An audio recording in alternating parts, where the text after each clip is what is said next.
How banning books marginalizes children. Paragraph 1. Every year since 1982, an event known as Banned Books Week has brought attention to literature frequently challenged by parents, schools, and libraries.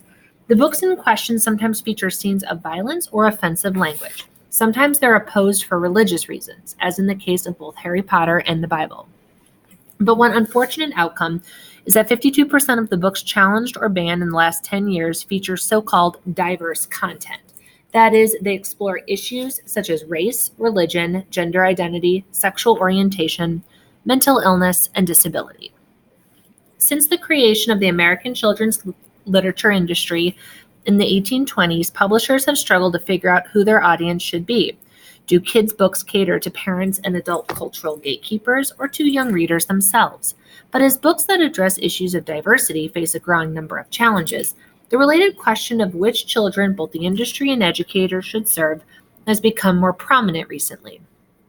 Who benefits when Sherman Alexie's The Absolutely True Diary of a Part-Time Indian, which deals with racism, poverty, and disability, is banned for language and anti-Christian content? Who's hurt when Jessica Herthel and Jazz Jennings' picture book, I Am Jazz, about a transgender girl, is banned? The history of children's book publishing in America offers insight into the ways in which traditional attitudes about appropriate stories often end up marginalizing the lives and experiences of many young readers, rather than protecting them. During the 19th and early 20th centuries, debates over the target audience of the American children's literature industry largely centered around the question of how much adults should trust children to choose what they read. Before the Civil War, the prevailing answer was very little. Accordingly, kids' books and magazines addressed the instructional concerns of adults without worrying much about readers' interests. New entertainment options, from dime novels to Nickelodeons, not the TV channel, led to a greater effort to retaining children's attention by amusing them. Yet even as publishers focused more on engagement, they carefully avoided subjects that annoyed the parents who bought the books. Paragraph 4. In researching my book, Commercializing Childhood, I discovered that children's stories and magazines during the 19th century rarely discussed slavery. When the popular children's magazine, The Juvenile Miscellany, ran anti-slavery stories in the early 1830s, its largely New England-based audience abandoned it, and the magazine collapsed within 18 months. The outcome had a chilling effect on other publications. The subject of slavery had a brief revival during the war, when it served to highlight the evils of Southern society, but afterward the topic remained unpopular within the industry. Indeed, the recent #SlaveryWithASmile controversy over two books' depiction of slaves' lives indicates that publishers today still haven't figured out how to address the subject for younger children in a way that's both historically accurate and acceptable to parents. When librarians and teachers choose not to share literature that is said to be emotionally inappropriate, they're sticking to the traditional and mostly prevailing view that children's literature should avoid controversial topics. It's understandable that adults want to reduce children's anxiety, but it's also important to recognize that this tradition was established in the 19th century to serve the needs of the white, wealthy Protestant producers and consumers who have dominated the field of American children's literature for much of the past 200 years.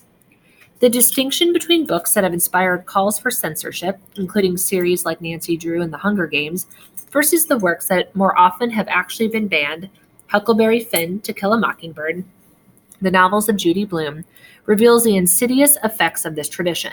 Whereas violence or elements of fantasy rarely leads to widespread censorship, concerns about race or sexuality are more likely to restrict circulation. It's an especially troubling tendency, considering the biases within the publishing industry that have made it harder for minority authors to get children's books published. In effect, this pattern means the industry serves those who benefit from not changing their ways, which is why most scholars see children's literature as a conservative force in American society. There is an alternative tradition of using children's literature specifically to introduce more diverse perspectives to young readers that dates back to the Juvenile Miscellany, which encouraged empathy for American Indian and slave characters. This practice mostly remained economically and culturally marginalized until the 1960s, when books like Ezra Jack Keats' The Snowy Day and John Freeman's Corduroy began to naturalize the experiences of children of color. Around the same time, Maurice Sendak's Where the Wild Things Are and In the Night Kitchen challenged cultural taboos about addressing children's normal stages of psychological and emotional development. Paragraph 8. Perhaps no recent book has shown the benefits of this approach for young readers as much as R.J. Palacios' 2012 bestseller Wonder. This novel narrates the school year of 10-year-old Augie, a boy with a severe facial deformity, from his own perspective, as well as those of the people that surround him. By encouraging children to imagine themselves in the place of Augie and his classmates, Wonder transports them beyond their own experiences and instills the feelings of empathy and humility that are an essential part of the reason why we tell stories. Despite Wonder's commercial success, a recent survey of 574 librarians by the School Library Journal suggests a trend toward a more conservative approach to producing and selecting children's books. Quiet decisions by libraries not to carry titles such as Kate Messner's The Seventh Wish, whose protagonist has an older sibling grappling with addiction, or Alex Gino's George, which is about the life of a transgender fourth grader, reflect fear and misinterpretation of difference. As Messner wrote on her blog after being disinvited from a planned school talk, when we say this book is inappropriate, we're telling those children, your situation, your family, your life is inappropriate. More broadly, keeping books about certain types of children or experiences out of libraries or putting them on separate shelves perpetuates a troubling vision of a sheltered American childhood that, in fact, has rarely existed. After publishing The Seventh Wish, Messner received several messages from librarians and parents concerned about the topics her book dealt with. One elementary school librarian explained why she wouldn't share Messner's book with her students. For now, the librarian said, I just need the 10 and 11-year-olds' biggest worry to be about friendships, summer camps, and maybe their first pimple or two. Mr. responded by emphasizing a broader obligation that parents, teachers, writers, and publishers all share. We don't serve only our children, Messner said. We serve children in the real world. That message of tolerance, compassion, and affirmation aligns with the values of Banned Books Week, as well as with the ideals of children's literary classics ranging from Little Women and Tom Sawyer to The Diary of Anne Frank and Roll of Thunder, Hear My Cry. This shared sensibility is grounded in respect for young readers, which doesn't mean providing them with unfettered access to everything on the library shelves. Instead, it means that librarians, teachers, and parents curate children's choices with the goals of inspiring rather than obscuring new ideas.